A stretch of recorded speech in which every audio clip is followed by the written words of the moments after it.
केंद्र सरकारने जातीय जनगणना करण्याचा निर्णय घेतल्यानंतर पंतप्रधान नरेंद्र मोदी यांचं अभिनंदन केलं जात आहे आणि त्यासाठी नागपूर जिल्ह्यामध्ये 32 ठिकाणी जल्लोषसुद्धा केला जाणार आहे। आपल्यासोबत नागपूर जिल्ह्याचे जिल्हाध्यक्ष आहेत सुधाकर कोळे। भाऊ, काय सांगाल, कशा प्रकारे नियोजन केलं आहे तुम्ही पंतप्रधानांनी घेतलेल्या या निर्णयाचं स्वागत करणार? विश्वगौरव या देशाचे पंतप्रधान आदरणीय नरेंद्रभाई मोदी यांनी 30 एप्रिलला जो निर्णय घेतलेला आहे जातीय जनगणनेचा, ही भारतातल्या 124 कोटी जनतेची मागणी होती। 90 वर्षापासून जातीय जनगणना झालेली नव्हती।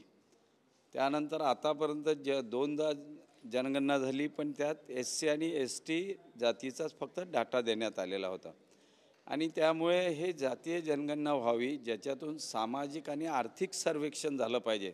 खऱ्या अर्थानं आर्थिकदृष्ट्या दुर्बल असलेल्या व्यक्तीला त्याचा लाभ मिळाला पाहिजे, हे त्यामागची खरी भावना आहे आणि म्हणून त्या दृष्टीने जातीय जनगणना होणे अपेक्षित होती। आम्ही नागपूर जिल्हा भारतीय जनता पार्टीच्या वतीने मी नरेंद्रभाई मोदी यांचं मनपूर्वक या ठिकाणी अभिनंदन करतो, धन्यवाद देतो, आभार मानतो की त्यांनी कोटी कोटी जनतेच्या हृदयातली गोष्ट ऐकली आणि जातीय जनगणनेला त्या ठिकाणी परवानगी दिली।